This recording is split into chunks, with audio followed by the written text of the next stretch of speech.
Did you like the new college game day with Saban and McAfee this week? I'll be honest with you, I wasn't up to watch it, but I did see clips, and the clips are pretty fucking funny. Yeah, just of McAfee dancing and Saban. With the funniest like meme I saw of like out of all the different ones was it was McAfee dancing, and it said like youth pastor after 3 Red Bulls getting ready to, and it was like senior pastor waiting to leave, ready for them to wrap up so he can pray and leave or something like that. But it's like so true. It was like Saban was just looked like he was tired of all the energy and that McAfee brings to the there's all kinds of funny ones. That's going to get old for Saban real fucking quick. Oh, yeah. It probably already is. He's going to ask for a new seat, like a new seating chart. Yep. He's going to have Kurt ask Kurt if he can switch seats with him. But he did. I will say Saban does like him because he comes on his show, or he used to. I don't know if he still does. When he was a coach at Bama, he was coming on his show pretty often. I think they like each other. So yeah, he's just probably like, why am I sitting next to this guy dancing like this? Yeah. And he had his blue blazer and his black bolo tie on, dancing around, going crazy. Yeah. The kid making the second try for, I didn't realize when your dad was like, oh, you know, and everybody at home, Big Dog, I'm sure we'll talk about it later. He has, and I should actually just save it for him. No, bring it up. That's a separate show. Okay. Well, he's convinced that Kurt Herbstreit is fucking these guys on purpose, kicking field goals with his holds. I'll put up the picture on the screen right now. They are pretty bad holds. And the funniest thing is the guy had never kicked any field goals. That kid. Well, he may have like practiced some, but he played soccer. He didn't play football. And he's like, field goal is easy. I saw the clip of that. The second time he holds it, he's like telling Kurt to hold the ball different because he's doing it again. He's like, he did it again. Yeah. He's like, move it up. And so he like moves it up a little bit. And the kid, I mean, it was a weird, obviously he kicked it with power. It was like it looked like it was spinning like a top. Toe poked that second one. Yeah. It was like spinning like a top, but went through. But, I will say this. The holds are definitely suspicious. And Big Dog's been on this since last year. For sure. His quotes are, oh my God, did you see that? Like, look how far it is. And I will give him this. I looked at a couple of them early on, and I was like, I don't know. Then it started to get worse as the year went on, and he's been on to it from day one. I'll give him some credit here. And this most recent one was real fucking bad. I mean, it was the worst one I've seen. And his theory is that Kirk Herbstreit is doing it just to fuck with the kids. Like he thinks it's funny for them to miss the field goal, like thinking they're about to have $50,000 or $20,000 and then they miss and it's like misery for them. He thinks Herbstreit is such a jerk and a dick that's what he's doing. He thinks it's funny. And so apparently he's been doing this for a long time, but I personally think he holds it that way where it's crooked because he's trying to protect his hand from being kicked by a drunk college kid. He has it slightly over so they hit. I think in his mind, he thinks there's a less chance of getting smoked in the wrist than putting his hand or wrist straight over the top. I would agree with you, except I think that they very easily could just have a holder. Like, he could have a friend hold it, or he could have the mechanical holder or whatever. Yeah, there's plenty of other reasons he could. Like, why is he like so interested in being the holder every single time, and then he's gonna protect his hand? Like, I don't know. I don't buy that part. I'm not gonna lie. I'm kind of in on this theory now. Like, I'm in this conspiracy theory fully 100%. There's some bad holds. They're purposeful bad holds. Before we get into the show, make sure if you're new to the channel, like and subscribe. Support the channel. That way, we're growing with some new shows. I'm doing some weekly videos, so make sure to check all that out. My sports betting videos, giving my picks every week. We got a new show finally starting today in our Pick'em show, so we'll have that up as well. Make sure to check. Big Dog's back. Big Dog, well, for only the Pick'em show. He's banned from the podcast. But check all that new content out. Thanks for subscribing, all of our followers. And if you listen on Apple Podcasts or on Amazon Music, give us a 5-star review. Follow us on there. All that good stuff helps us out. All right. Back into this. I have one other thing before we get into some football here. And boy, am I happy football is back. Yeah. But before we get into the show, I have one thing. I wrote this down, and it has nothing to do with sports whatsoever. But, you know, I'm a big Chick-fil-A guy, right? Yes, big Chick-fil-A Big Chick-fil-A guy. You know, I was a Red member for 1 year.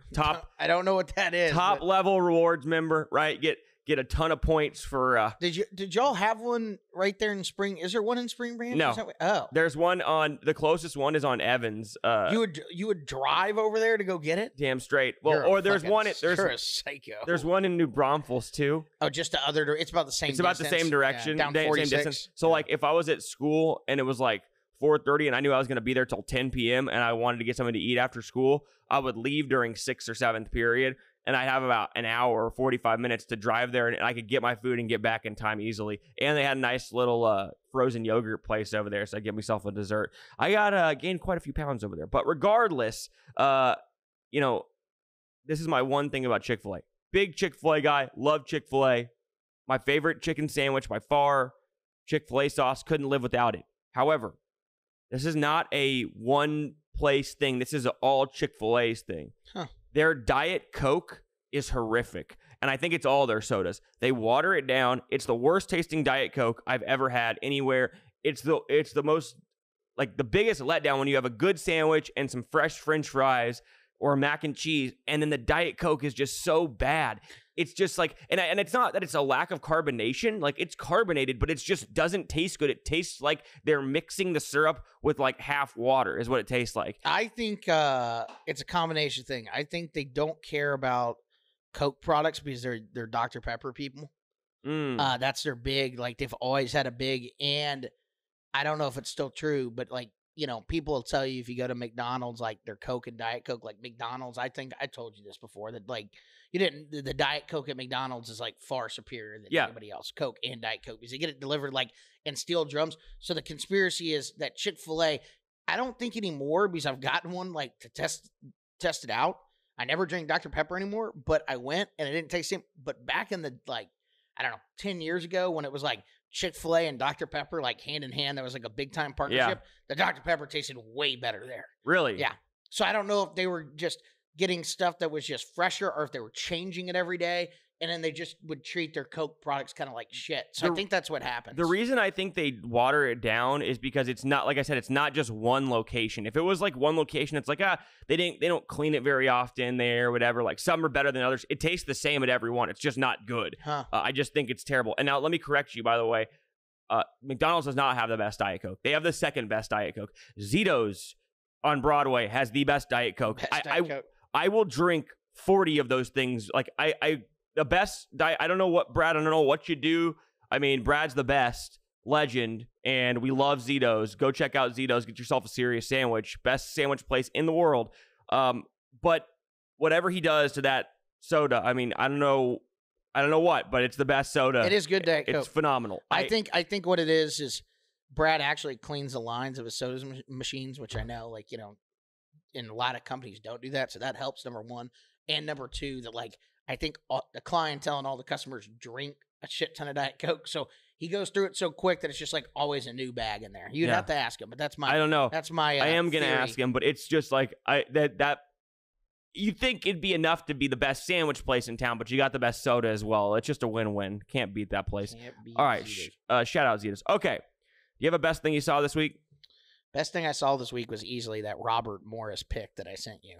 The what? Like the Robert Morris Utah State game where the kid picked that ball off was the most amazing interception. Oh, the one-handed one where he jumped up and Odell'd it. Like, I mean, it's like a 40-inch vertical and spins around and grabs it at the top of his jump and goes down like it's the easiest thing he's ever done.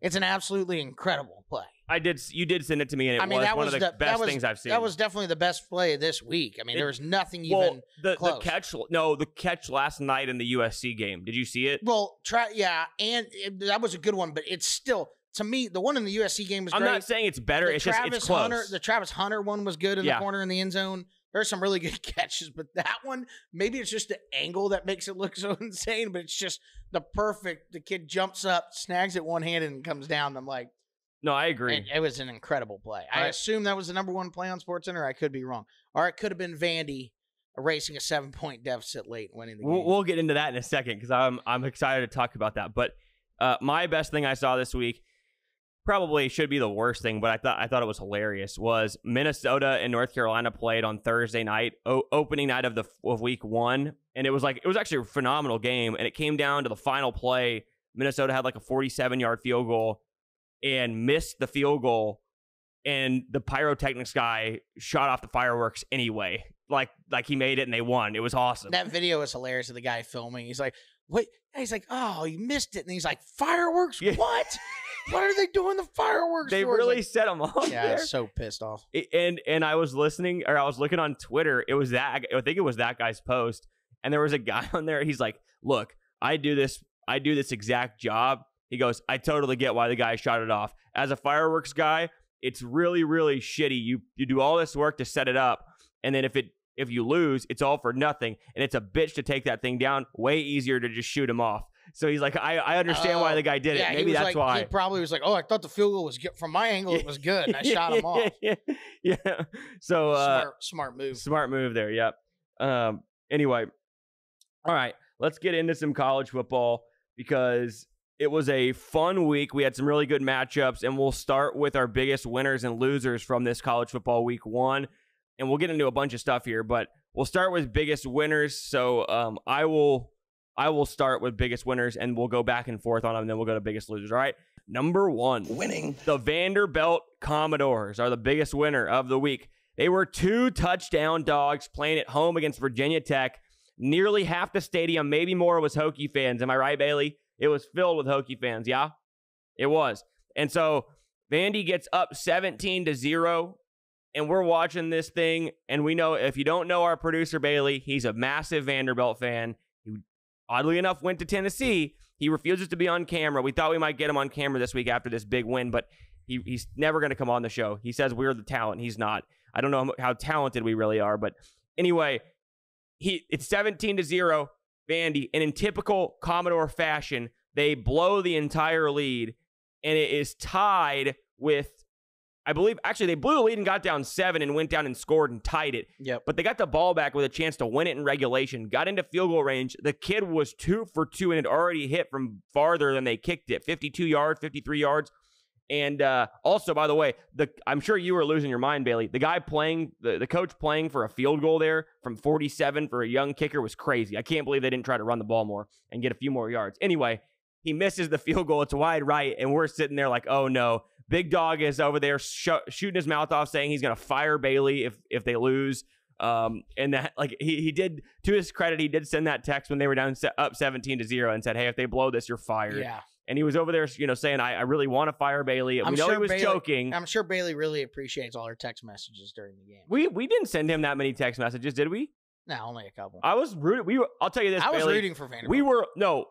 We were direly rooting for them, like more than any other team that week. We knew the heartbreak you were going to go through if they lost. So you can appreciate that. We were very much, well, my dad wasn't, but me and Turner were very much rooting for you in the playroom. Anyway, goes to overtime. Diego Pavia leads them on a touchdown drive. They win in overtime to upset Virginia Tech. Big time win. Biggest winner, number 1, Vanderbilt. Was that one of yours or no? It was not one of mine. Do you agree, though? Oh, yeah. No, for sure. It was a big time win for him. Who do they play next, Bailey? There you go. Alcorn State, 2-0. 2-0, baby. 2-0, they call baby. that a winning streak. What was I wonder what their win total projected was this year. I don't know. Bailey might know. I doubt he knows. Because he probably projected it at 9. But, hey, look. I'm looking How dare you disrespect Well, look, listen to this, dude. There's a legitimate shot at a bowl game here. They got Alcorn State. Then they're at Georgia State. 3-0 is realistic possibility. They have Ball State at home. That's 4 wins. If they can find 2 more wins. Is it going to be when they start 3 or 4-0 and they play Bama that next game where that guy had in that hilarious videos like, it's close. Bama's next. They go, after those 3, they go at Missouri versus Bama. So, yeah, it's back-to-back, pretty tough. Then they go at Kentucky versus Ball State versus Texas, at Auburn versus South Carolina, at LSU versus Tennessee. They could win 6 games. They got to find a way to win that Kentucky game. They could win 6 games. Bailey's over there like pissed, like, oh, we're going to win 9 games. He's mad at me. I'm trying to do them some justice here. Sorry, go ahead. Biggest winner, number 1 for Turner. Biggest or number winner. 2. I'm going to do biggest winners, literally. Texas, Alabama, and Ole Miss, who outscored their opponents 191-0. Winning. I mean, obviously, there were games they were supposed to dominate, but they looked really good. And all the credit to Lane Kiffin. He's a changed man. I mean, back in the day, he would try to hang 100 on poor Furman. He called the dogs off in the 4th quarter. I thought he was going to – and I picked Dart to win the Heisman on the show, so I thought I was going to play him the whole game and let him throw 10 touchdowns. Did you see the stat line? For 2. Yeah, I mean, it was insane. He threw for 400 yards and 5 touchdowns and ran for a 6th, and he did not play in the second half. Yeah. So, I mean, I thought old Lane would have left them in and won that game by 1 million. So, and then you want to keep going winners, or do you want to we'll go back and forth on winners for a few more. Okay, so that was number 2 for biggest winners, biggest losers. So we'll go number 3 biggest winner. I'm going to go with USC's defense. Last night played LSU. They were historically bad last year. I mean, pathetic. And Lincoln Riley had his buddy, Alex Grinch, who was the defensive coordinator at OU for a few years with him. They were never good defensively when he was there. A lot of people liked Alex Grinch, but it was a disaster when he was there. I mean, I'm talking like there were legitimately high school teams who could have hung 21 plus on them last year. That was how bad they were. They were really bad. And they brought in a new defensive coordinator, D'Anton Lynn, who came in he was UCLA's defensive coordinator last year, did a really good job there. And they were awesome last night against LSU, who, yes, they lost a bunch of pieces, but still a pretty good SEC offense with a decent quarterback and some good talent. One of the best offensive lines in college football. And they won the battle up in the trenches a lot of the game and won the game 27-20, only held LSU to 20 points. Damn impressive. That's the biggest winner for me, number 3. One more, number 4. I was gonna start with a loser there, but I'll make it a combination of both, a big winner and a big loser. Miami's a big winner. Florida's a big fucking loser. I mean, Miami looked really good. You were hating on Cam Ward early. He settled in 385, 3 touchdowns, 1 interception. I get how his lackadaisical playing style and, can bother you when I see him out there. The beginning of the game, he's walking out of bounds for giving up 7 yards. No, ridiculous. No, he was definitely doing that early on in the game. And Florida, came into this game as 2.5-point underdogs in a game that they really had to have, and they have the toughest schedule in the entire country. Billy Napier's hot seats beyond hot before the season. I think you'll see him gone maybe in the middle of the year, and I don't know what they're gonna do, but hardest schedule in the country. Yeah, hardest schedule. I mean, they're fucked basically, and they're not good. Mertz, we've been saying it for years. Mertz is no good. Yeah, we've been He's highly overrated. I guess you could call him a serviceable college quarterback, but you're not gonna. I mean, with the teams Florida's playing. Florida's third fiddle in the state as far as recruiting goes. Obviously, they're behind Florida State and Miami. So it's just going to be, unless they bring back in Urban Meyer and just start pumping that place with NIL money or somebody historically really, really good coaching and build programs, they're going to be, for lack of a better term, fucked for a very long time. No, I agree with you 100%. And it's going to be a real struggle. We were talking about this watching the game.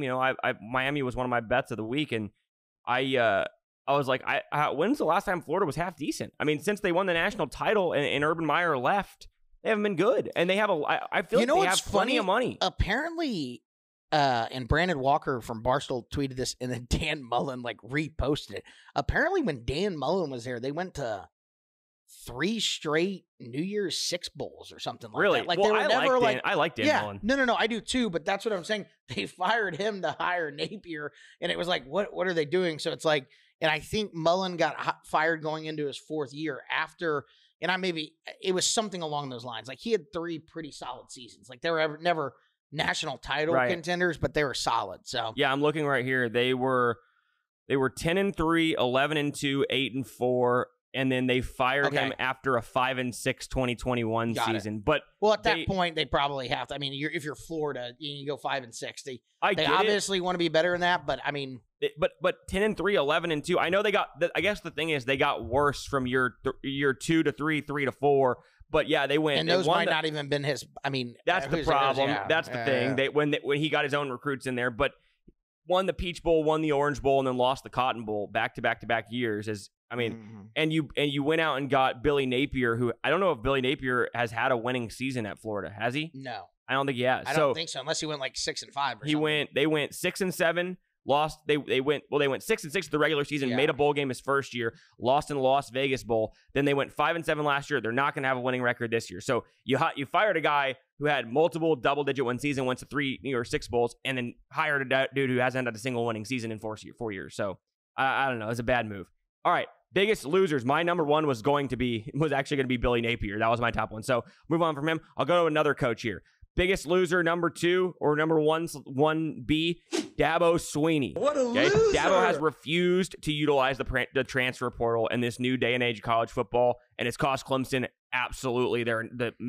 They've gone from a national title contender and winning the ACC almost without fail to a team that's continuing to drop. They're on the down tick. They lost 34-3 in their opener on a neutral field to Georgia.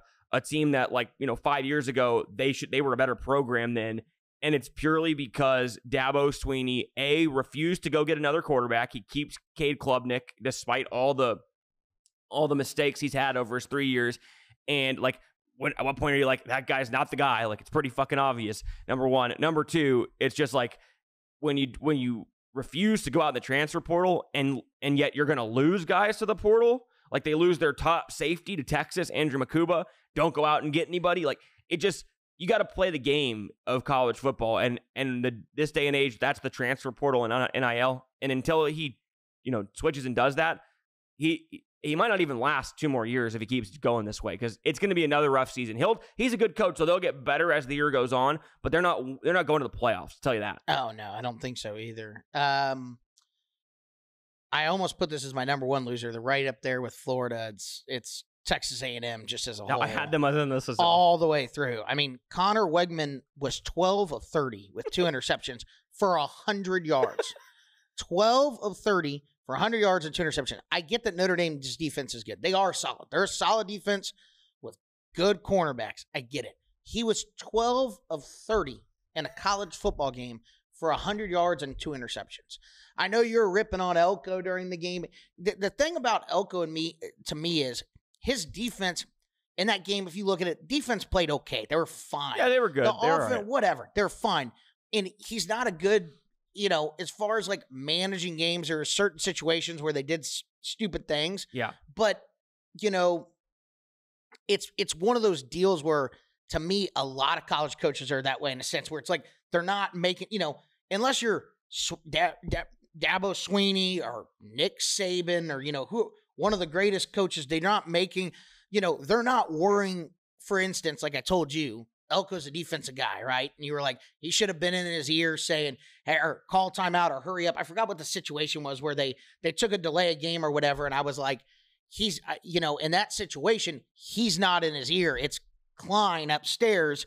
And you were saying, I think it was the end of the first half. I can't remember what happened. You made mention that a Saban or Dabo would have been like, hey, call timeout or what. I forget what the situation was, but it's something along those lines. And it's there's only a few of those guys in college football, right? So it's and then it just, to me, I think they're going to be okay on the defensive side of the ball, but that offense, dude, they're not going to give anybody in the SEC any trouble. So I think that it was a pretty big, and it's just classic A&M starting out with a big game. Everybody's hopeful for the season. And it turns out that way. I mean, it's like, and I know that people are trying to make excuses. I mean, he was 13 30 for 100 yards and 2 interceptions and 2 picks, and the picks were horrific. The picks were his fault. Horrific, and there could have been 2 or 3 more that they either dropped or were there was one where a receiver ran a curl route and stopped, and he threw the ball 4 feet wide of the guy's extended reach, and if the wide receiver didn't get over there, was a pick 6. There was throws like that where he was missing them by 10 feet, not even fucking close. Yeah. And then I was looking at some of these stats on there, he was horrific throwing the ball, but it was hilarious at the end of the game. You could tell how embarrassed Mike Elko was when Colin Klein, who everybody thought was a really good offensive coordinator, and he probably is, but it was so bad. It was so bad in game 1 that at the end of the game, in a 10-point game, he's screaming, run the fucking ball so that the game will end, because they're so embarrassed. Because every time Weigman throws, it's like watching a third grader try to get the ball out. I mean, it's pathetic. Throwing lawn darts out there, spiking them right into the ground. It was and then, it was like you trying to throw it with your arm dead. Oh yeah. And then you got, Marcus Freeman with Notre Dame is like good leader him in, like whatever, recruits very, very well. People like him, but he's horrible in game too. So he's terrible. Always has been. Like clock management, whatever it is, like he gets the guys hyped up, ready to play. I think their game plans are good enough, right, when they come into those games. But as far as like in-game stuff, he's really, really bad. So yeah. All right, I'll do one more. If you want to add one, you can, or we can stop here. Okay. My last biggest loser is going to be Brian Kelly in LSU. That would have been my third one. Yeah, so yeah, we can hit on that one. Let's talk about that because last night they lose to USC. I mean, if you watch the game, it was actually like one of the best games of the week. Might have been the best game of the weekend. Game. Phenomenal game, back and forth the whole way. I don't think anybody led by more than one score the entire game. LSU with like 8 minutes to go got a stop, and it was, I believe they were up by 4 at that point. I think it was 17-13 at that point. Got a stop on 4th and 8. And it actually should have been an interception. The defensive lineman like basically was about to catch it and run back for a touchdown. Kid from USC knocked it out of his hands, and it ended up being an incomplete pass, which made a big difference because they would have started like on, I think it would have been on like the 45 of USC as opposed to like their own 34. So it was like a 20-yard difference. And then they basically go 3 and out. Can't convert on 3rd and short, punt it back. I mean, you need to win that game against a defense that was that bad last year. You have the ball, 8 minutes to go, up 4, and they couldn't get a first down. Then at the end of the game, terrible mismanagement of the clock, I thought. Like, you get close, you play it out where this is the last possession of the game, and you're either tying it or winning the game. They not only didn't win the game, they kicked the field goal and gave it back with 2 minutes to go, which allowed USC to go down and score on their final possession. But in general, Brian Kelly is the biggest loser because this is every single year now. We saw it last year against Florida State. They come out and they lose the first game. I think Florida State ended up being really good last year, but it's a neutral field game, game 1 of the season. They lose every single time they play these big games because Brian Kelly is not a good coach. He's not a good football coach. Maybe he used to be. Maybe he used to be at Notre Dame. I don't know. Man, but not really. I'm just so low on him. I just don't think he's a good coach whatsoever. They didn't recruit well in the offseason. They didn't fill holes on the defense, although it did look a little bit better. And they did get a good defensive coordinator in Blake Baker from Missouri. But, to me, Brian Kelly, and every time you hear him in the press conference acting like an asshole, and he was slamming his hand on the ground yesterday. He is an asshole. He's an asshole. And I can tell you, a lot of guys probably do not like playing for that guy. I mean, I remember when Jaden Daniels had one off game, and he was like, basically shitting on him in the press conference after. It's like the guy's the fucking Heisman Trophy winner, like has one bad game and the guy shits on him. Like, I just can't stand Brian Kelly. He's my biggest loser, number 3 of the week. He bitches at officials I've never seen anybody better at bitching at officials. That's all he's got. All game, that guy bitches. All game. Any call. Like that, I don't even know what you would call him. Like the Big 12 official that's over there, like, I guess the alternate referee that's on the sideline. I mean, he's in the whole time he's in his ear. And I'm just like, if I was that referee, I'd be like, hey, Brian, shut the fuck up. You do this every game. I mean, it's just, but Jeremiah was right, this big Notre Dame homer. When he was there, he's on these guys constantly that, to his defense, he will get those calls late in the game because it's just, he never shuts up. It's relentless. Yeah, he never shuts up. So, like, but when it comes to those calls, he does get them. And there's no like technical foul like in basketball. So it's like he just keeps going. Yeah. I mean, you would have to pull like a Jason Brown to really get like the 15-yarders. Shout out JB. But shout out JB. But the craziest play in that game was when the guy on 4th down was like this close to a pick that would have given him like 20 more yards. Yep. But, dude, if he possesses that and fumbles, it would have been USC ball. I was thinking about that watching it. If he takes one more step and then fumbles, USC gets the ball back there. So I was like, looking at it, I was like, dude, this could have been catastrophic. Like, just bat the ball down, first of all, like 4th down. Well, he thought he could get a pick 6 at that point. Sure. In that one, actually, he probably could have because the way the ball was up in the air. Yep. Now that I think about it, it's like, he was running. So it's like. He didn't see that guy who could hit him. He didn't see the guy, but it was like, could have been a crazy moment in that game. It was a good game. Both quarterbacks were good.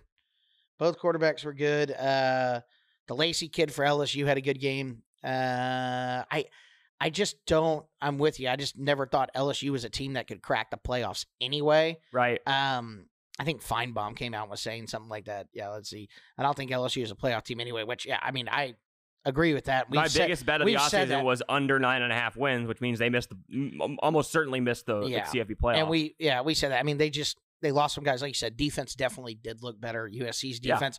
Yeah. I was talking to a USC fan this morning, my buddy Sean, funny enough, and we were talking about it. I was like, he's like, yeah, defense still isn't legit. And I was like, yeah, but that defense looks like the 85 Bears compared to the defense last year.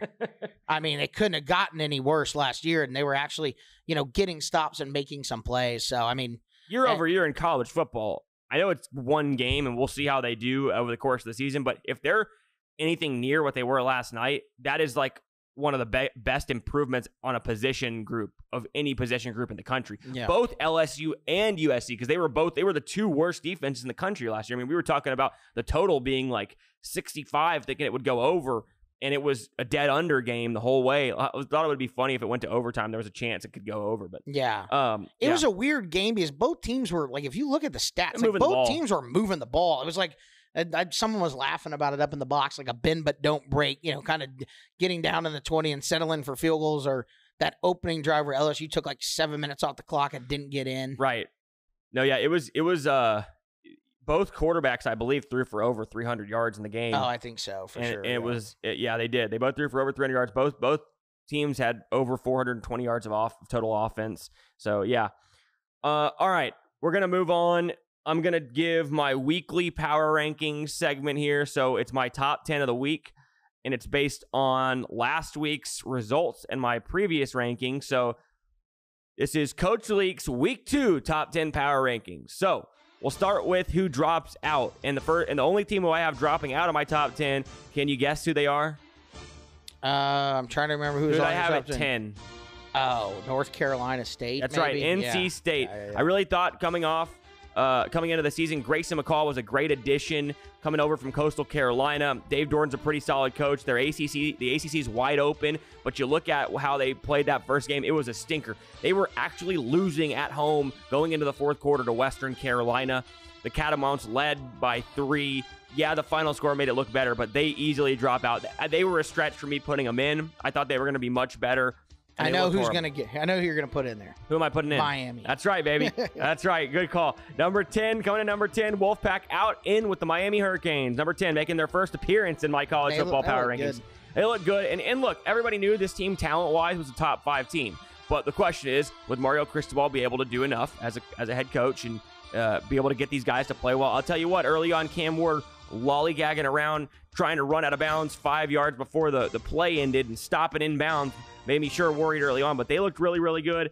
They paid the 15th best quarterback in the country $3.5 million, but he played damn well. He got him the win. They went into the swamp, no matter what, game 1 with a new quarterback and a new staff, and they won the game. They dominated the game, won by 4 scores, 41-17. Dismantled Florida. Impressive performance.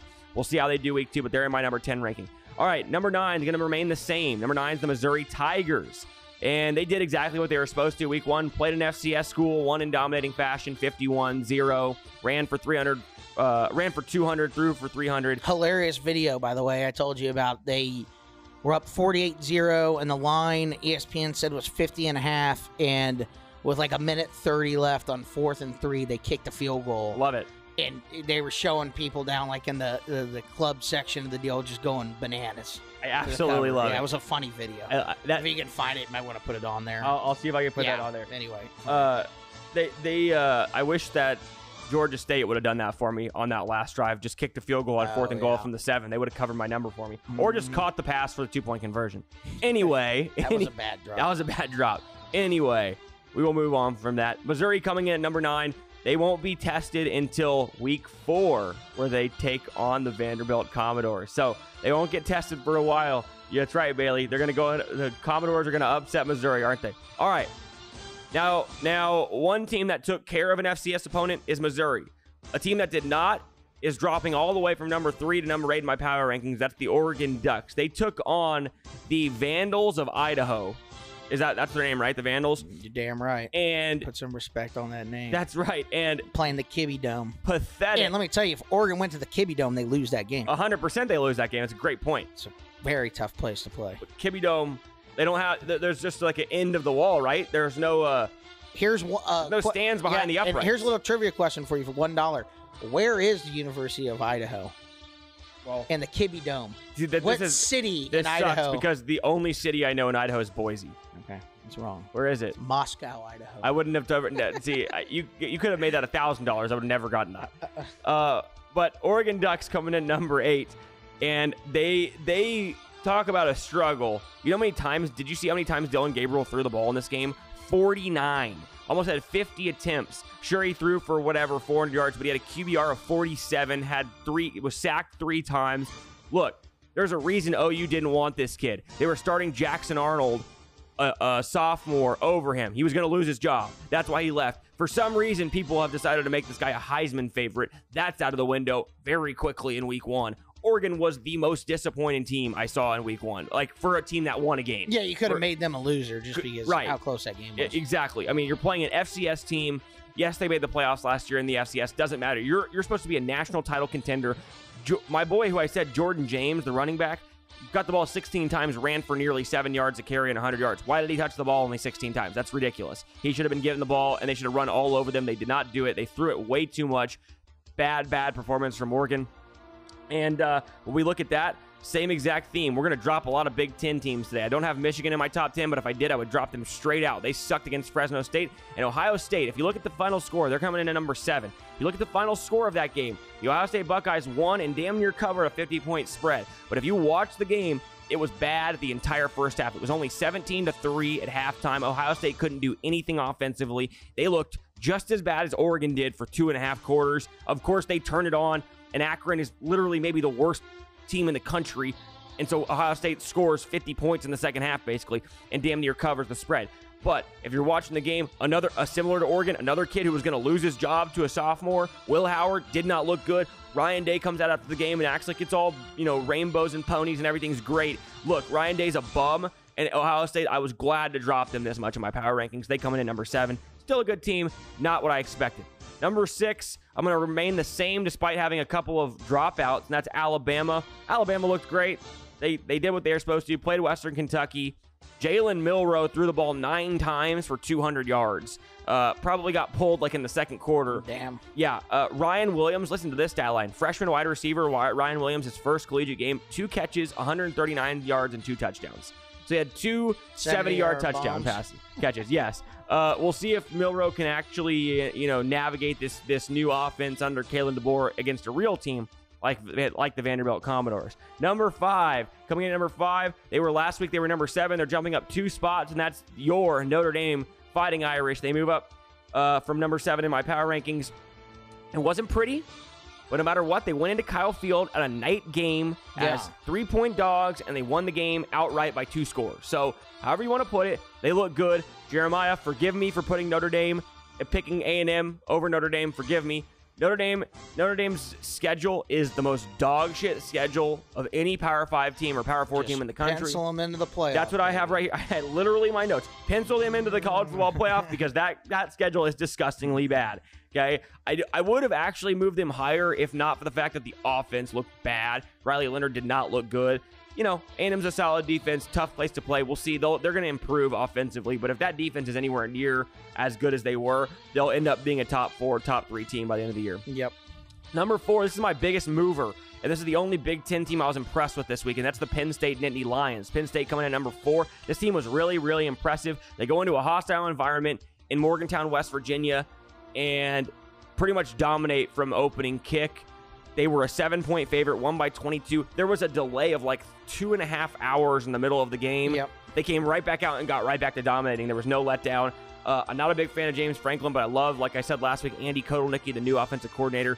Really liked what I saw from the offense. Drew Allard averaged 13 yards per pass and threw 3 touchdowns. He looked a lot better. I know it's only one game. I know that West Virginia isn't great, but a lot of people had them, up there in the Big 12 this year. It was a really, really good rushing team last year. They ran for 85 yards on 40 carries. Okay, it was an elite performance from the defense like I expected. Penn State coming in number 4. Number 3, Ole Miss Rebels. Move up 2 spots from number 5, basically because other teams dropped. As you mentioned earlier, won't spend much time on this one. You're running Rebels. You picked them to win the SEC. You picked Jackson Dart to win the Heisman. I talked about how good Jackson Dart was in the first half.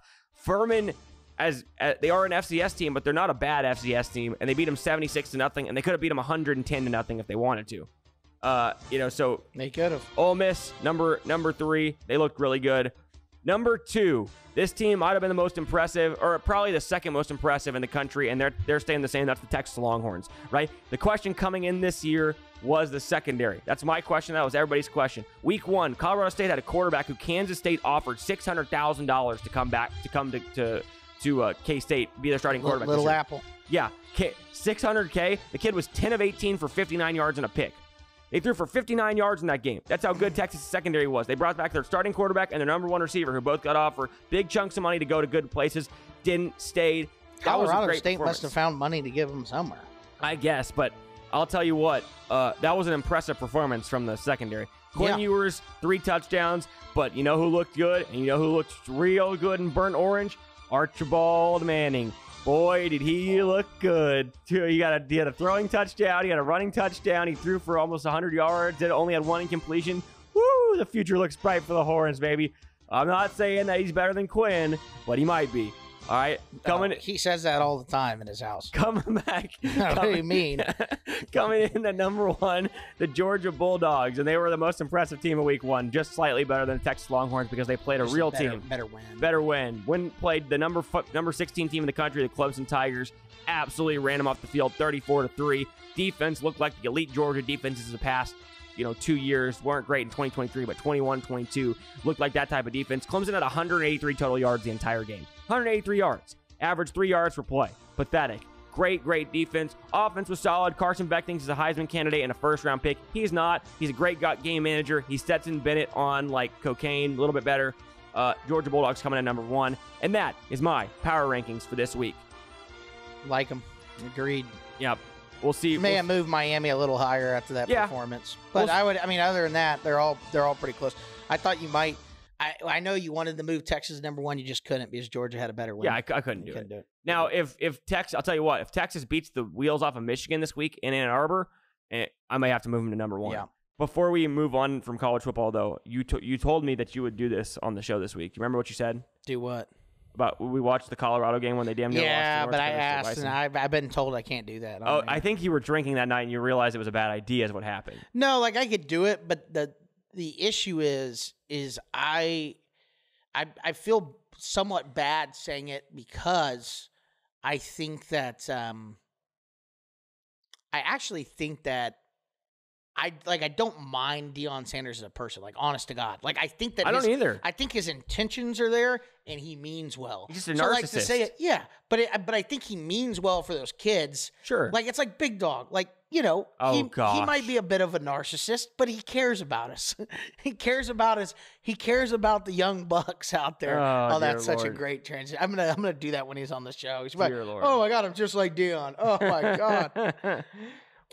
But yeah, we should talk about that Colorado game in general, just how it ends, like, whatever. Well, that was a crazy game. The way you're talking about and I did a quick video on this the other night and posted it before Saturday, but if you didn't watch it, Colorado played North Dakota State, an FCS team on Thursday night. They were a 10.5-point favorite at home. They have 2 kids who are Heisman candidates, essentially. Not really, but kind of in that conversation. I mean, yeah, I guess it just depends. Shedeur Sanders and Travis Hunter. And they legitimately struggled all night. They were losing at halftime to North Dakota State. You picked North Dakota State to win the game, and they damn near did.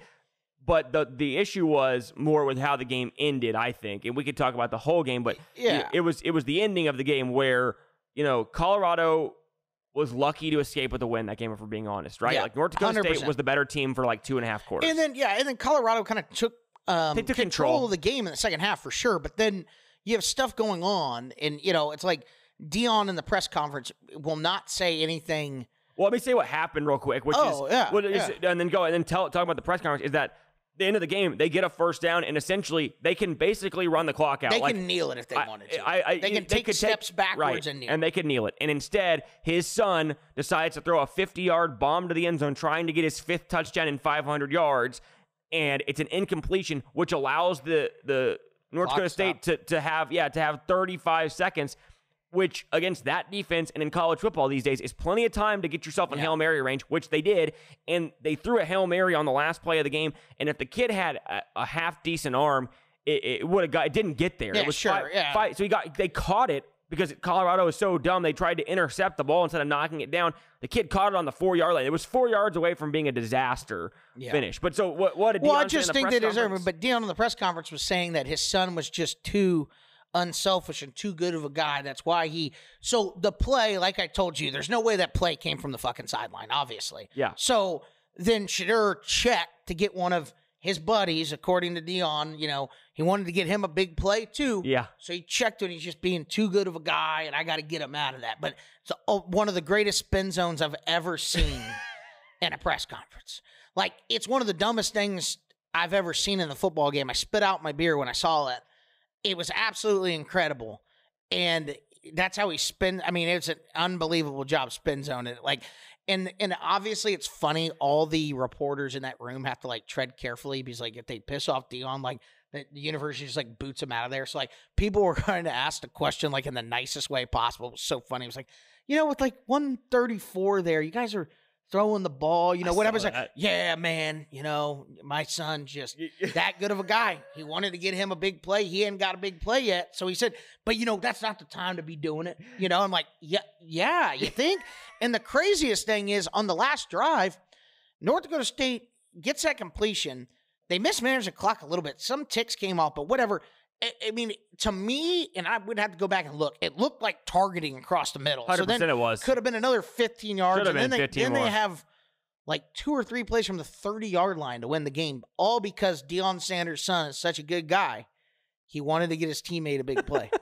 So they almost lost the game because he's that good of a guy. I mean, it was like, it was incredible. Like, the way he worded it and spun it, I was like, this is the greatest. And Colorado, I shit on them all the time. They're fun to watch, obviously. Shedeur and Hunter, fun duo to watch.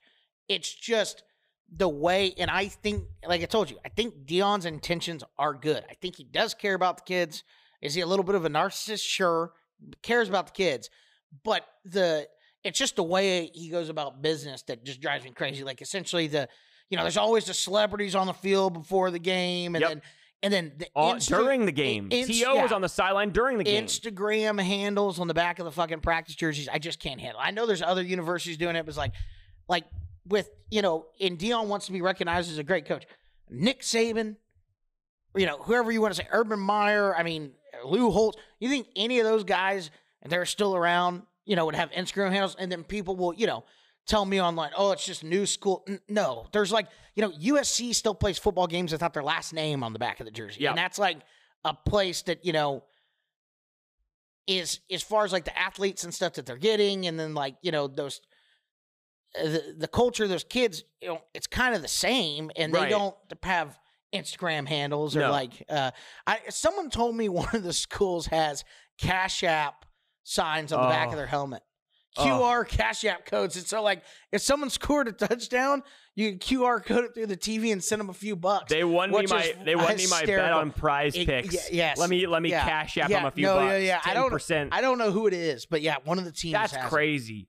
No, I agree. It's like I agree with you. Like, it's not in this day and age in college football. I understand there's some different things going on, but like you said, that's over the top. It's beyond over the top. And what bothers me is as well, and you hit it on the head, like you touched on everything there, but like after the game, you just barely survived at home against an FCS school, right? And if you're not familiar with that, it's basically a Division II school, right? Like FBS is the top 134 teams who are eligible for bowl games, and then the FCS is like the second level, which is like, it's not Division II, there is Division II, but it's the second level of college football. Yeah. Anyway, literally, you barely beat this team, and Travis Hunter's over there taking his jersey off and autographing it to like give it to somebody.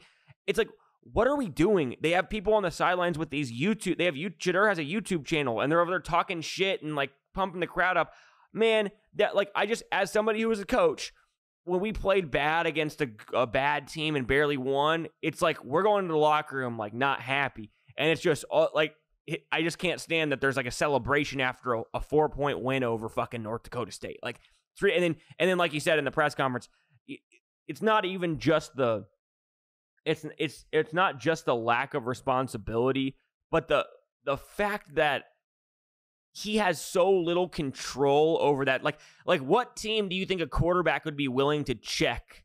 Like, you know what I mean? Only like, the one with their dad being the head coach. But even that, if my dad was the head coach and I checked that play, I would think I would get like reamed, and he like it's like Shedeur is not only is he his son, he doesn't fear him as a coach whatsoever. He knows he can do whatever the fuck he wants, and that's my problem with the whole thing. No, exactly. Yeah, no, I mean, there's like, for example, I'm just trying to think, but like if Doug McDermott played quarterback and his dad was the coach, McDermott was Coach Creighton, like he ain't checking a throw. No, he's not fucking checking that. He'd probably beat him on the sideline too.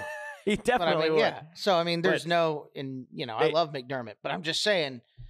There's you either fear your coach or like you don't, and I just think, and you don't have to fear your exactly. You don't have to fear him, but you can fear if I do something completely ridiculous. The relationship should be good enough that father son or whatever. And I don't think they have a bad relationship, but it's like you can't be doing that shit. No. Like to me, it's almost 70% like real football and like 30% of a show. Like they're just trying 100%. To be like, it's like a reality show. 50-50, but it almost seems like they care more about that than winning. Winning. Like they want to win, but it's like as long as we put on a good show, it doesn't really matter, right? Like that's what it seems like. And you think about it, it's like if Shedeur doing that, he doesn't realize that like if they lose that game, they wouldn't fire Dion, but he'd be damn squarely on the hot seat. Like it's already not been good there, and he's already catching a ton of heat. And if they lose opening game, like you said it. You picked North Dakota State was going to win, and then you said the wheels are going to fall off Colorado. And if they lose that game, they might win one game this year. Yeah, and I don't. And think, so he might have cost his dad his job by doing that. Yeah, I think it's almost just like it's a situation there where there's Colorado football hadn't been good for a while. So there's excitement around Colorado football. People pump a bunch of money into Colorado football. But like you said, I think he could probably go whatever record and probably not get fired. But I'm just saying from a team, and maybe not. Maybe there are people like, we want him gone. But I think just from a team standpoint, it would be real, real bad as far as like the wheel, shit story. Yeah, the wheels falling off. Like I mean, it would be, it would have been bad. They very, very lucky that they didn't get a targeting call and then somehow because that would have been just the ultimate 100% hilarious. Like I mean, not wishing bad things, but I mean when you do shit like that, Yeah, they play Nebraska at Nebraska this week. I'm hyped. Oh, for it's that at game. Nebraska. I'm sorry, it's at Colorado. My bad. Okay. It's at Colorado. If it was at Nebraska, that line would be like 13. Anyway, I'm looking forward to that game. A couple other big games. We got obviously Texas, Michigan coming up. Yep. Tennessee, NC State. We got our San Antonio UTSA Roadrunners taking on Texas State and San Marcos. That's going to be a fun one. Iowa State is going on the Cyhawk Bowl. But if you want our picks and our breakdown of the games for this week, make sure to check out our new show that will be released at the same time as this podcast.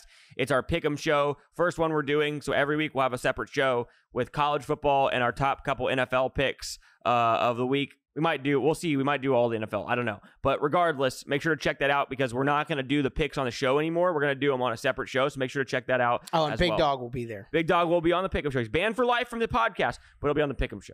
Okay, we'll move on. We'll move on to some other sports before we get into the NFL. I want to talk U.S. Open. So my girl, Emma Navarro. Oh, did she look good yesterday in more ways than one?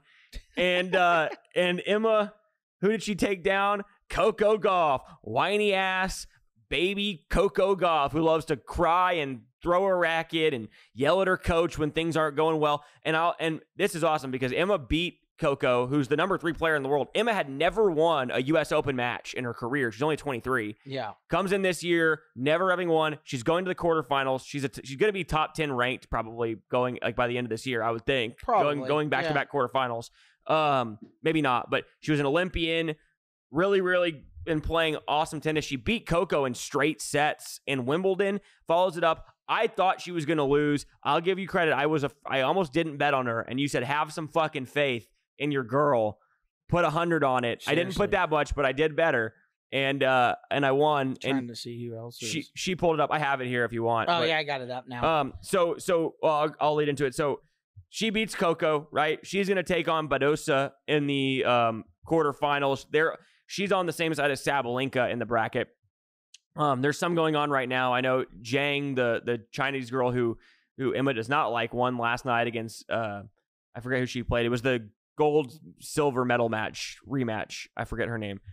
Anyway, other U.S. Open results. We had some massive upsets. Both Joker and Alcaraz are out. Oh yeah. Alcaraz. Who did Carlos lose to? Do you remember? Van der Sloop or whatever his name is. Van der Sloop, the guy from the Netherlands. He's been around forever. Was that the biggest tennis upset you've seen in a Grand Slam ever? It's got to be up there. What would you?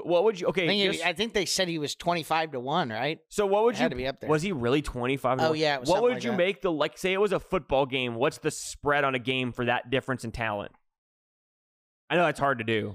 Like a 25-1 football. I mean, it would be like Idaho beating Oregon the other day. Yeah. But the issue with that is like that's the talent discrepancy, right? But when you play team sports, you have other teammates lean on.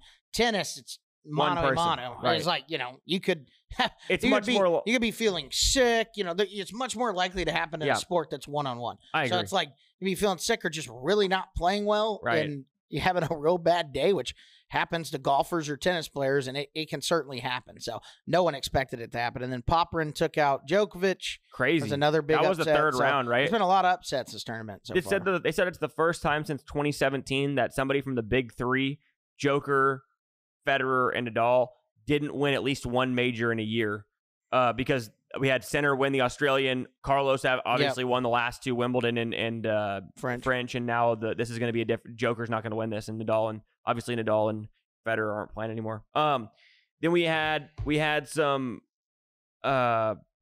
big wins by American men. We have a shot. It's unlikely, but we have a shot at 3 Americans in the quarterfinals. I know Frances Tiafoe and Taylor Fritz both advanced already. And then we have Tommy Paul's taking on Jannik Sinner, the number 1 seed tonight. Do you think Tommy Paul has any shot to pull that off? I mean, he's a big dog, I'm sure. Probably.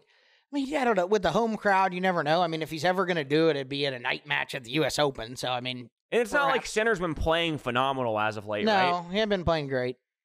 He's had the doping. He's had to deal with, those allegations and stuff. But let's see if they had. Tommy Paul's beaten him once in their head-to-head. So.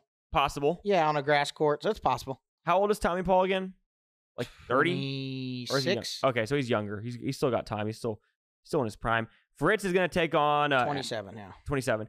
Taylor Fritz is going to take on number 4 seed Alexander Zverev in the quarters, and then Frances Tiafoe gets number 9. I think is it Grigor Dimitrov? Yeah. So we're guaranteed an American. Oh no, sorry. No, they don't play. They're not playing each other. Yeah. If they both win, we would be guaranteed one in the final. Final. Yeah. Do you think? Okay, here's my question.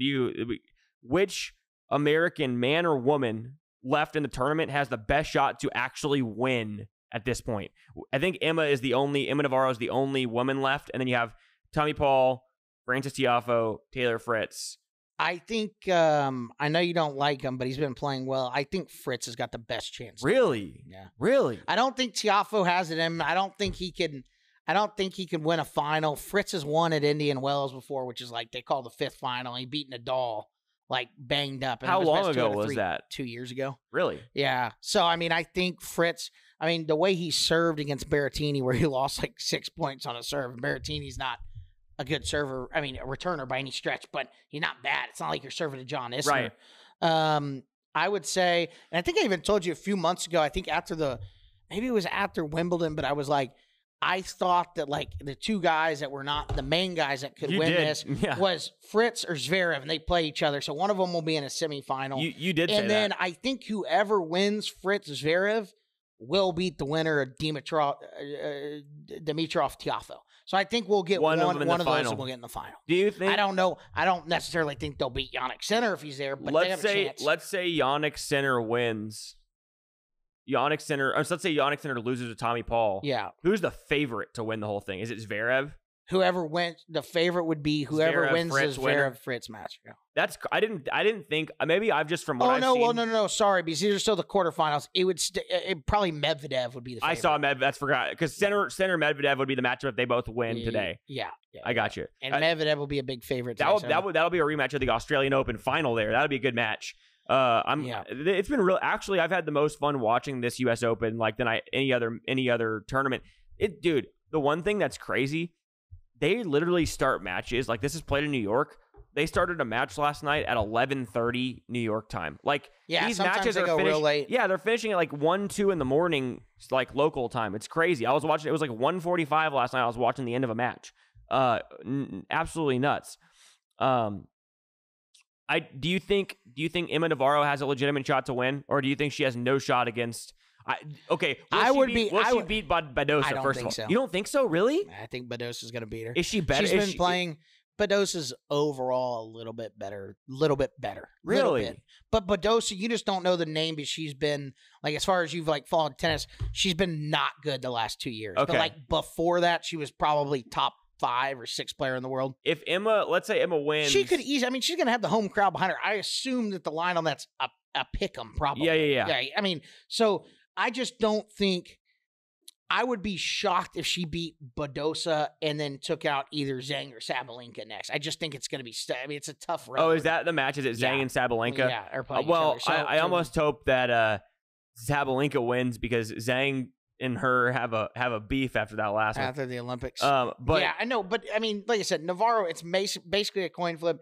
I just think that Badosa, looking at it, has been playing pretty well, but that match legitimately could go either way. Badosa's -135, Emma's plus 105. It's a slight favorite. If you look at recently, Badosa's only loss came to Pegula in 3 sets.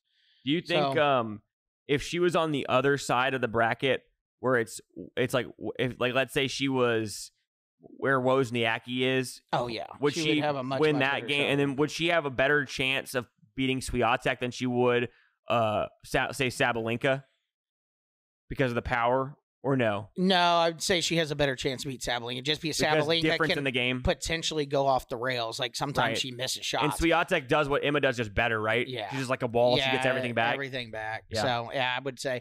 But, who knows? The women's tennis is all over the place. It could. No, I know. I know we joke about it, but I do like watching Emma Navarro play, and I think she's really good. Do you think she's playing pretty good? This is the best tennis she's played of her career, right? Obviously. Yeah, this year for sure. She's just getting a little bit, more acclimated to the tour and stuff. She'll be she essentially should be a top 15 player the next 5 years. She should always be in that range. You think she'll ever, does she have the type of game to win a major?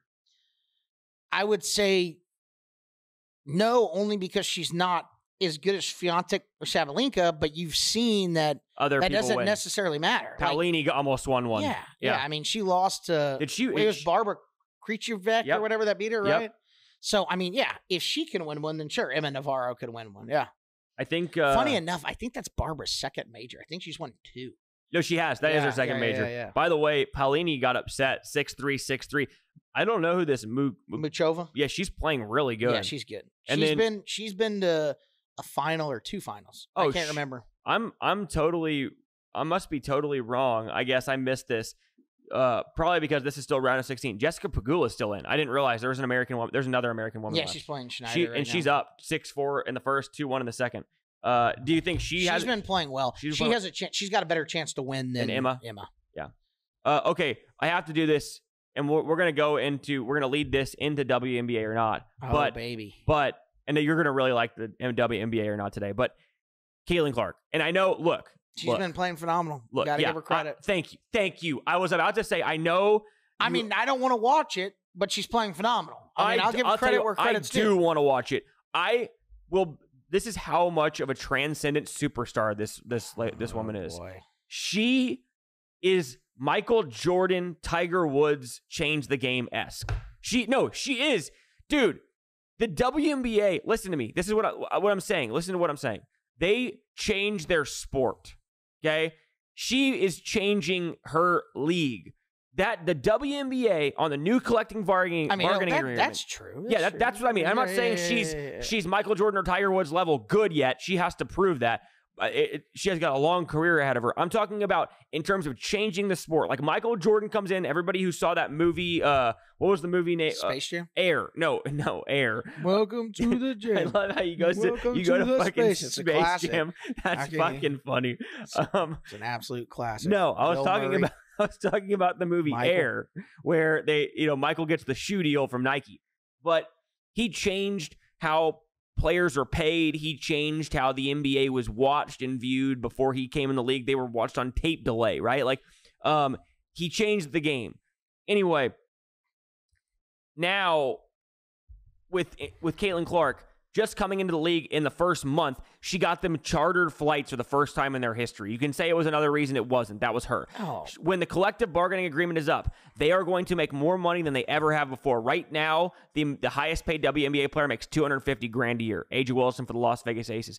In 5 years, there's going to be WNBA, maybe less. In 5 years, there's going to be WNBA players making seven figures. They're making million dollars, multiple millions of dollars. It's going to happen. And it's only because of her. If she tears her ACL, both ACLs, and never can play basketball again tomorrow, the WNBA will go right back to where you say, in the sewer of sports. But as long as where it rightfully belongs. Thank you. But as of right now, with her healthy and playing, she is changing a sport and changing it. I mean, there's zero debate that everything you said is 100% true. Like, that is the reason the WNBA is even halfway relevant. I mean, or is relevant now because people care.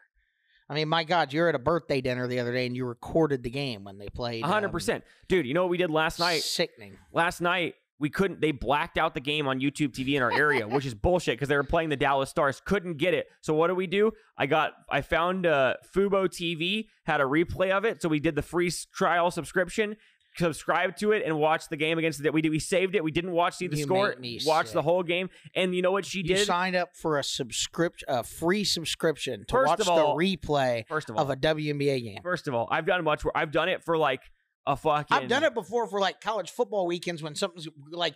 If there's a game that like you want to watch, but it's college football, sir. Yeah, but I've done it for like it's not the Indiana fever. Yeah, well, look, it was like when you couldn't get Pac-12 network. Like that's exactly what that's what the Fubo TV. That's what it was. I was trying to remember why you would do it, and I was like, why we would do it. And I was like, yes, because Pac-12 you couldn't catch it. In fact, I think that might have been the only reason anybody ever got that. Why the Pac-12 is no longer. Because Pac-12 network was the biggest failure in sports TV history. Only on Fubo TV. Like, what the fuck? That was the stupidest shit I've ever seen. Bailey would beg to differ. He thinks SEC Network is fucking worse. Anyway, in that game yesterday, Caitlin Clark, what did she do? Oh, just 28, 12, and 5, hitting 5 threes. Went off, took them from a come from behind victory over the Dallas Wings. She also, the game before, she played Angel Reese against the Chicago Sky in a game that was huge. Angel had a double-double, folks. Oh, God. Stop. Angel double-double. Caitlin, 31. Angel for Rookie of the Year. Caitlin, 31. Setting records. Go ahead and say that you're joking right now. Angel Reese, Rookie of the Year. Go ahead and please say on record that you're joking. Can't show your mom this clip. Oh, my, the double-doubles. Say that you're joking. Unbelievable. No, I can't. I mean, I just, game recognizes. I'm going to walk out. If you don't, I'm going to walk out. Game. Go ahead. I'm serious. Make for good TV. Angel Reese, Rookie of the Year. He's trolling. I'm getting a Sky jersey. Stop. You would never. That's where I draw the line. Flashing gang signs. Now we know. Now we know he's lying, saying he's going to buy a WNBA jersey. That's the biggest lie I've ever heard in my life. That would be funny, Bailey. I might have to order one for He will never do that. He'll never do that. But Bailey likes the Sky. He's a big Sky guy. He doesn't. He can't stand the Sky. All right, he's a Caitlin fan, and he's the Indiana Fever since the Olympic break 6-1. They are now the 6th seed in the WNBA playoffs. They have a winning record for the first time in multiple seasons. By the way, have eclipsed their win total by 4 from last season already with 7 games left. Unbelievable. By the way, the Chicago Sky have 7 less wins this year with Angel Reese with the same team they had last year. And by the way, in that game that you claim Angel Reese had a double machine. Caitlin Clark had 31, 12, and 5. And Angel Reese had 4 points and was 2 of 7 from the field. And when they were down by 30 with 3 minutes to go. That's that dog mentality. Never give up. You go out there and fight. Every single starter was out of the game for both teams except for Angel Reese. She kept herself in the game and scored 6 straight points to get to 10 points to get her fake double-double. No one cares. She is a bum. She's not even a top 5 rookie. She shoots 38% from fucking layups. A 38% layup shooter. I could score more points than Angel Reese. All I know is that double-double is still a double-double in the box score, whether it's real or fake. So was the loss by 25 to my girl, Caitlin. Oh, my gosh. Caitlin's a transcendent talent. She's changing the game. Caitlin should be in the MVP conversation. She's a top 3 NBA player right now, hands down. Hands down. Best passer, best point guard, and maybe a top 3 scorer in the game right now. Since the All-Star break, I think she's like third. Does she have more double-doubles than Angel? She would if her teammates made their layups. I honestly feel like she might. Anyway. No, she doesn't. She's got less, but she has the most. She has the most point assist doubles of anyone. All right, let's get into WNBA or not. WNBA or not time, since Turner's done talking about the WNBA and Caitlin Clark. Go Sky. We're a Sky podcast. No, we're not. We're not Chicago a Sky. Looking for a sponsorship. How funny would that be if they heard me talking about Angel Reese and that's the only clip they saw and they gave us sponsorship. It's time to play WNBA or not. You like this look? Ooh, Miller Lite presents WNBA or not. Like that's a great graphic. All right, here we go. Number 1, WNBA or not. Come on.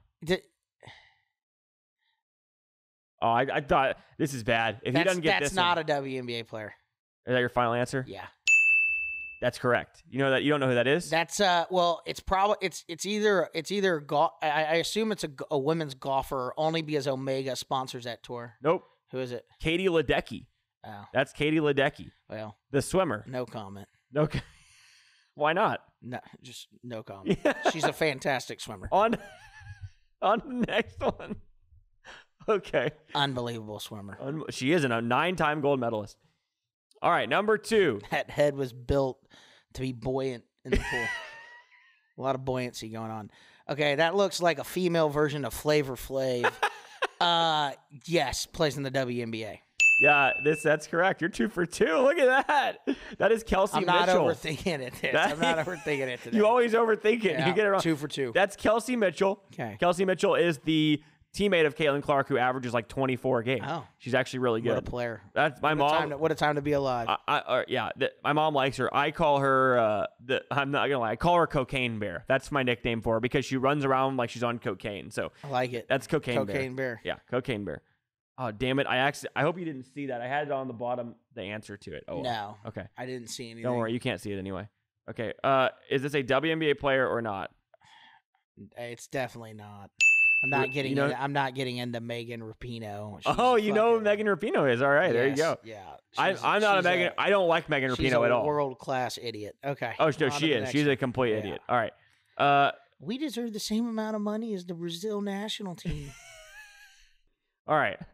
You're 3 for 3. I'm fucking good. I'll tell you what. We're in uncharted territory here, folks. I'm going perfect. I think I can feel it.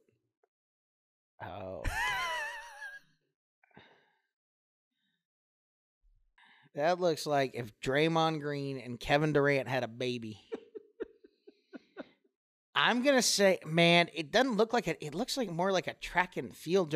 But I want to say that's like because they're trying to get more sponsors. I'm going to say that's a practice jersey for like the LA Sparks. And I'm going to say, yes, that's a WNBA player. 4 for 4, folks. That is a WNBA player. That is... Some teams like that is actually Sparks or who's no? That? That is what is her name? Tierra McCown of the Dallas Wings, but that is an Indiana Fever jersey. I guess like it's a practice jersey or something. Yeah. I am impressed. You are 5 for fucking 5. It was tricky. It looked more like a track and field jersey. Holy shit balls! All right, can he go perfect, folks? Can he go perfect? All right, number 5. Oh, god dang it. I put the answer on the fucking screen. Did you see it? Yeah, but I actually knew who that was. So I would have gone 5 for 5. That is Kelsey Plum. That's Kelsey Plum right there. Kelsey Plum. She, I saw she had her own signature cigar because apparently she lights up the cigars after they won the championship the last couple years. And so she got it's KP, Kelsey Plum cigar. I'm sure they're a bestseller. I'm sure they are Can only too. Imagine. Okay, Now, folks, he went 5 for 5. This is impressive. However, I do have one bonus. Oh, God. So let's see if he can get it. I actually just happened to put a bonus in here, but I'm only going to give it to you because he went 5 for 5. All right, bonus. Can't I just go 5 for 5? I hope I didn't put the answer on here. Here, I'll close my eyes. Close your eyes for a second. Good. Hold on. Don't look. Okay. Okay. Go ahead. No, that's Blake Griffin with a wig on. He got it right again. It's actually Blake That's like Griffin. 7 for 7. I did a gender swap on the gender swap. Oh, app. That's Blake Griffin. That's for Blake sure. Griffin as I a know woman. that beautiful mug when I see it. That's Blake. That's Lady Blake Griffin. Good Oh for my that. gosh, what a fucking performance. Perfection. Holy shit. Perfection. I am so impressed. And Bailey didn't help you with a single one. I know. Wow. I wasn't even looking over there. Wow. Just wow. Unbelievable. Not all performance. heroes wear capes.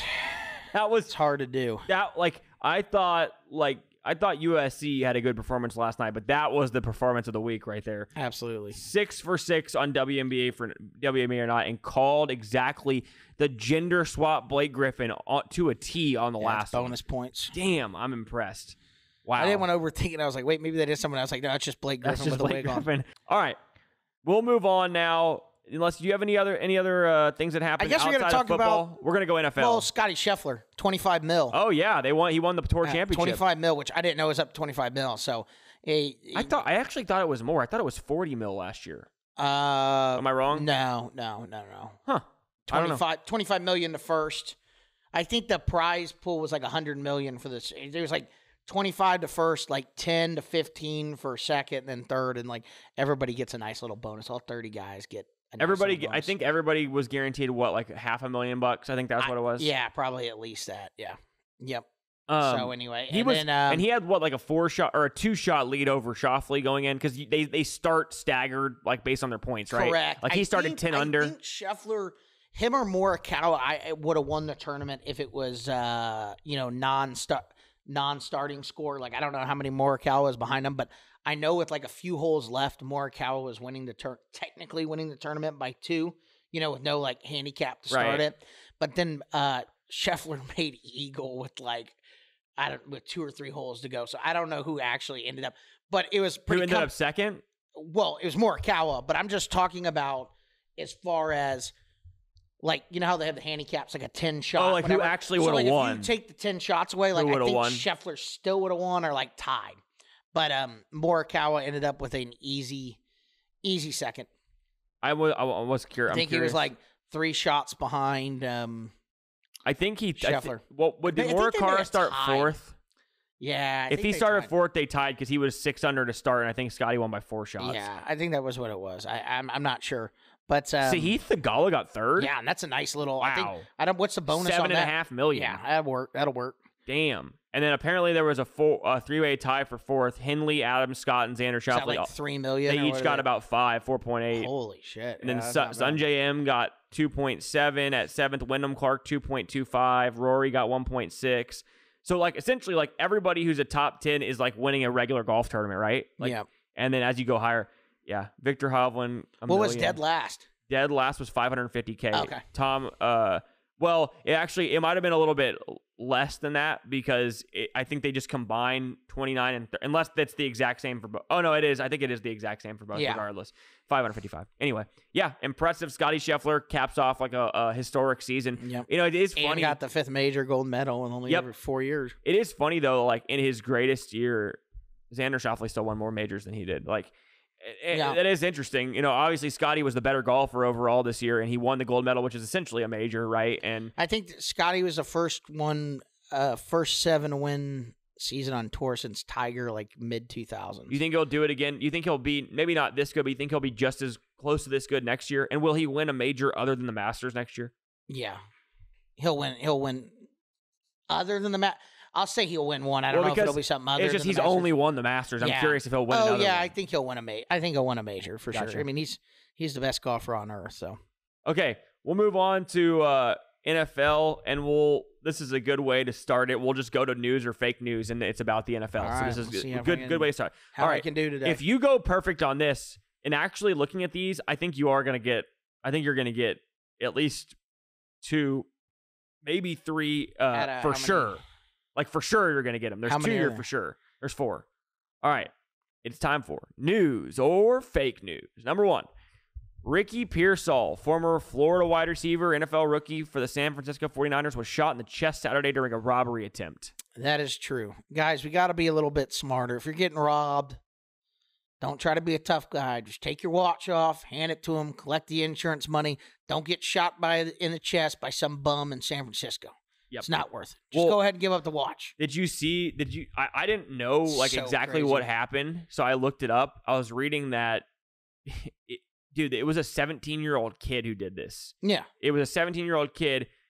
Ricky Pearsall was walking down the street in central San Francisco after an autograph signing, and I guess he had a Rolex on, and the kid didn't even know he was an NFL player, just came up and tried to rob him, and I guess Ricky Pearsall decided to try to wrestle the gun away instead of just give him the fucking watch, and the guy shot him in the chest, and I guess I don't think the kid got hit with a bullet, but he got hurt, and I don't know. I don't know how if he got the gun away or like what actually transpired, if somebody saw and came over and helped, but he was extremely lucky. He's okay, obviously. Yeah, but he got released from the hospital today, it said.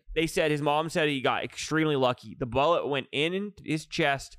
I thought maybe like it lodged in his sternum, just because I'm thinking like, how do you get hit in the chest and you're fine a day later? But apparently it went in his chest, missed every vital organ, both his lungs, his heart, everything, missed everything, went straight out his back. Like, it was just a miracle that he didn't hit anything. Yep.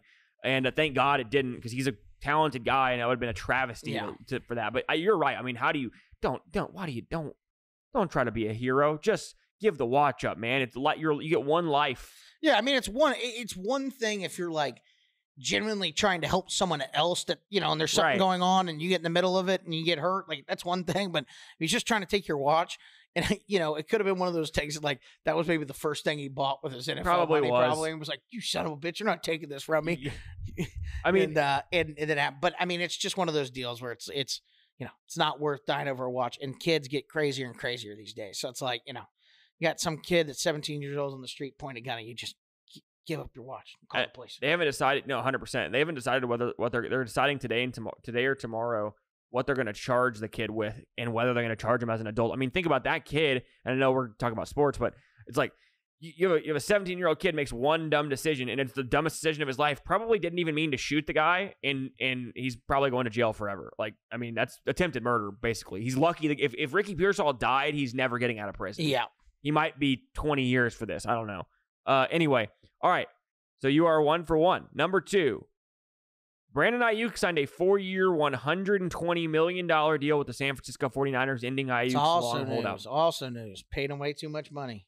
Way too much money. Don't get it. You know the guys who are making $30 million? CeeDee Lamb, Justin Jefferson, A.J. Brown, Amon-Ra St. Brown, and Tyreek Hill. And then Jamar Chase will probably make that soon. His petty ass wants 1 penny more. Is that one of your fake news? Is that actually a true I said saw he that. wants to make 1 penny more than Justin Jefferson. I didn't know that was real. That's actually fucking hilarious. Yeah. I actually kind of respect that. Like, yeah, it's a funny move. Is he I want to be the highest paid. I want 1 penny more. Because he knows, he's like, you're not, like, originally he was asking for like $5 million more a year, and they were like, dude, fuck off. No, you're not getting 5.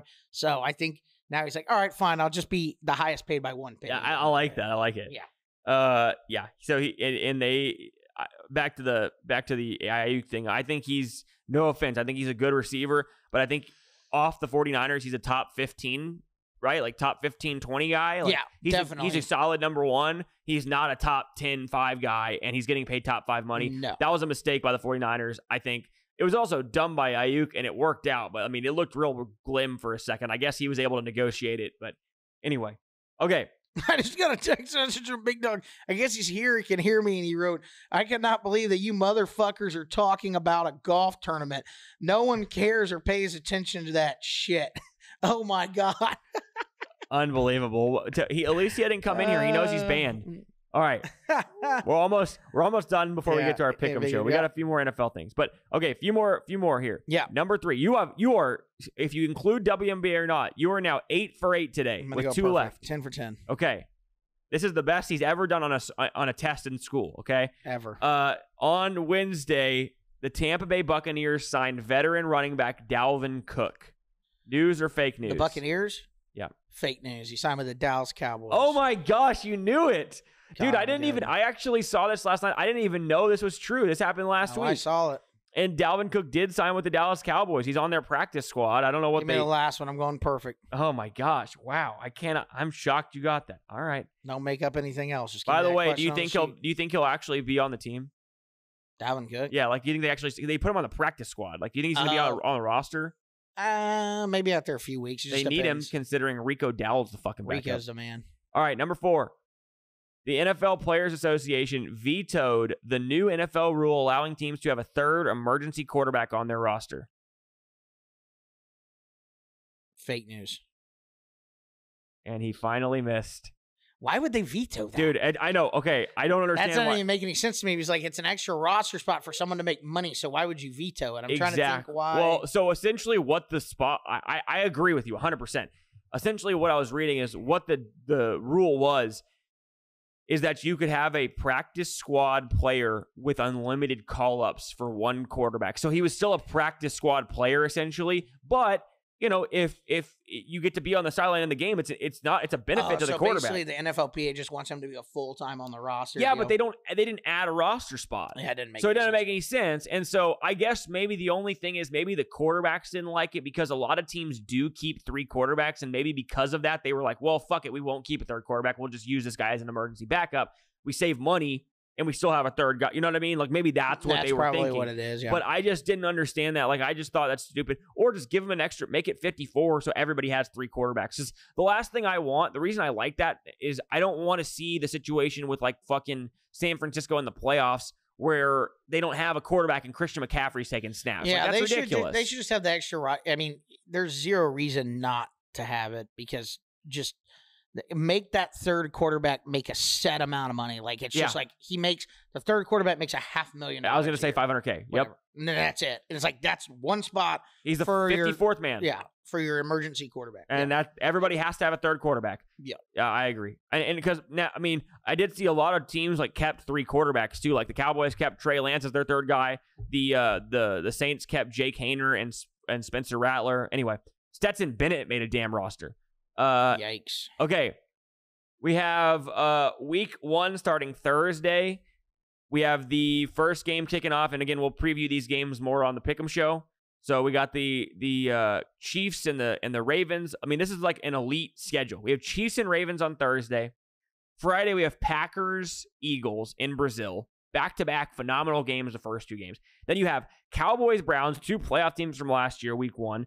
Titans and Bears, 2 young quarterbacks going against each other. Texans at the Colts, big divisional game, week 1. Jags at the Dolphins, Rams at the Lions, playoff rematch. And then on Monday Night Football, you have the 49ers at home against the Jets. Phenomenal week 1 slate. Great slate. Can't wait. Check out our preview show if you want to see the breakdowns. All right, last thing we're doing here, and then we'll get out. We're going to do NFL final preview and predictions here, okay? So I'm going to give you some questions and some things, and we're just going to quickly go through these. All right. NFL 2024, 2025, final preview and predictions. What are you looking forward to the most in this NFL season? Could be seeing a rookie, seeing how a team responds from last year. Seeing how good my Houston Texans are. They've been horrible for a long fucking time. Well, they were damn good last year. They were fine last year. But I'm just saying, like, they were never Super Bowl contenders last year. They weren't. A lot of people think they are this year. It'll be interesting to see. I don't know if I'm sold on that yet, but I love D'Amico Ryans. I think Stroud's good. They surrounded him with a lot of talent. I think the team could be dangerous. So I think as far as what I'm looking forward to most, it's got to be how good the Texans can be. So you think they're legitimate Super Bowl contenders this year? Yeah. They're still on the outside looking in. There's, probably, I've said it before, I think the legitimate contenders are like the Niners, the Chiefs. In the AFC, I guess the Ravens, if they can finally get over the hump. But I think in the AFC, there's several teams that can win it. In the NFC, I think it's either going to be the 49ers. I think it's going to be the 49ers and then like possibly the Lions, maybe at the Eagles, sure up that secondary. But yeah, I would say the Texans, I'm hopeful that they're legitimate Super Bowl contenders. Okay, so give me then, since you're kind of touching on it, give me, and I know we did kind of something similar to this not too long ago, but give me your Super Bowl prediction. Like, who comes out of the AFC, who comes out of the NFC, and who wins the Super Bowl? If you had to pick it right now. 49ers, and I'm going to go for a fun pick. If everything clicks, I'm going to go 49ers Jets. Oh, wow. I like that. Fun pick. That's a week one matchup. That would be electric. I mean, just to see. I mean, it all depends on how Rodgers plays. Obviously, I think the Jets' defense is going to be really good, and I just can't trust. I mean, the Chiefs. You can make that pick if you want. Like the Chiefs, I get that they're the favorite on paper, but do something fun. Pick another team. I'll go with the Jets. Who wins? The Niners. I think the Niners are going to win the Super Bowl. I actually am a little bit lower on the Niners this year. I don't know. I think I think it's going to be a down year. They haven't had a down year in a long time. They've been lucky with injuries for a long time. I think something's going to go wrong this year. That's just what I think. Certainly good. My Super Bowl predictions. My Super Bowl prediction is I'm going to go. You're going to like this pick actually, and I'm doing a fun one too. I actually don't know if I believe this. Actually, I don't believe this because I don't believe in Jared Goff. But I'm going to say the Detroit Lions are going to get to the Super Bowl. And I do think they're going to be really good. And I think they're going to be a top 3 team in the NFC. I think they're going to compete. I just don't think Jared Goff's good enough to get them there. But I'm going to pick them because I like the Lions. And they're going to be playing against the Cincinnati Bengals in the Super Bowl. And Joe Burrow is going to win a Super Bowl this year. That's my prediction. Cincy and Detroit. Okay. Few more. We've got, I want your MVP prediction. Give me CJ Stroud. He's got a lot of talent around him. Okay, C.J. Stroud MVP prediction. I'm going Joe Burrow. Like I said, I think Cincinnati's going to win. I think Joe Burrow's going to win the Super Bowl. He's going to have an MVP season. Yep, so, and I think they're saying he looks good. He looks healthy. I think he's in the same realm. Nobody else is in the realm of Mahomes except I think Burrow when he's healthy. I think Burrow's in his realm when he's healthy. I think he's that good. Okay, most improved team last year. Team that was bad last year that's going to be most improved this year. Or they could be mediocre last year and be better this year. I mean, I'll say the Jets because I haven't go to the Okay, Super that's Bowl, fair. And they're very mediocre. Okay. I was going to say the Carolina Panthers. I actually think they're going to win like 6 or 7 games. I know I kind of picked them to win the division. I don't really believe that, but I think they're going to win like 7 games this year. Okay. I think they're going to be much better. I think Dave Canales' offense is going to help Bryce Young a lot. Okay. Biggest dumpster fire this season. Who's going to be the biggest dumpster fire? It sets up perfect to say the Cowboys.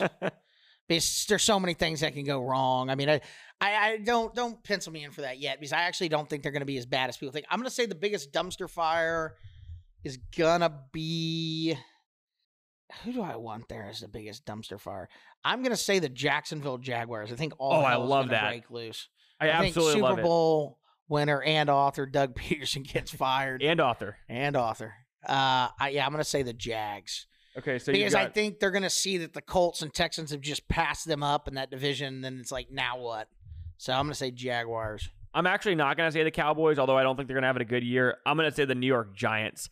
I think the New York Giants are going to be just as bad. I think they're going to fall apart. I think they're going to be just as bad too. But I think they'll be just as big a dumpster fire as they were last year. So. But I think then they're going to fire Daboll, which is a bit mistake, but they might. No, they certainly might. Yeah. Okay, and I think Dan Jones is going to get. He's going to lose his starting job pretty quickly. Okay, two more here. Well, one more and then a rapid fire. Okay, first coach fired this year. First coach fired this year. It's going to be... I'm going to say the first coach fired is going to be your Super Bowl winner, the Bengals coach, Zach Taylor. No way. Because I think if something goes wrong and they're not good, he's on the hot seat for sure. Oh. I think. I think he is for sure. That's it. And there's always drama about Chase complaining about shit and Joe Mixon wanted that, and Joe Mixon's a great locker room guy. I don't know, and I actually think he's a good enough guy, but I'm gonna say him. Okay. And just hope for absolute dumps. Oh, actually, no, I can't because I have Joe Burrow on my fantasy team. But I'm gonna say him. If that's what you think, that's a good pick. I don't necessarily think, but it's that's one that's out there because there's gonna be some really bad teams. So I'm gonna go with it. I actually like that. I'm gonna go with. I just think it's a good that could actually happen, and it's pretty out of the box. If there's an injury, it's right? I'm gonna say, man, I'm between two guys. I want to say Sean McDermott, but I just don't think the Bills are gonna do that. I think if that happens, he'll be in the late season. But I'll tell you the guy who I think it's gonna be then. Dennis Allen, head coach of the Saints. I think the Saints are one of the worst teams in the league. And I think he's the worst coach in football. And I think he should have gotten fired. I would say that's probably, and obviously I have no idea, but I would say that's probably the betting favorite. That's a good point. Right? Go because I'm looking at the rest of the guys. People thought that he would. I mean, Nick Sirianni's probably actually up there. If they were playing really bad, yeah. I just don't think they're going to be that bad. So I think they'll be okay. Dayball. Yeah, I mean, I guess they were just real bad, which they could be. It could be. It could be. Yeah. I mean, Eberflus. If the Bears have a bad start, I could see that because he was about to get fired last year.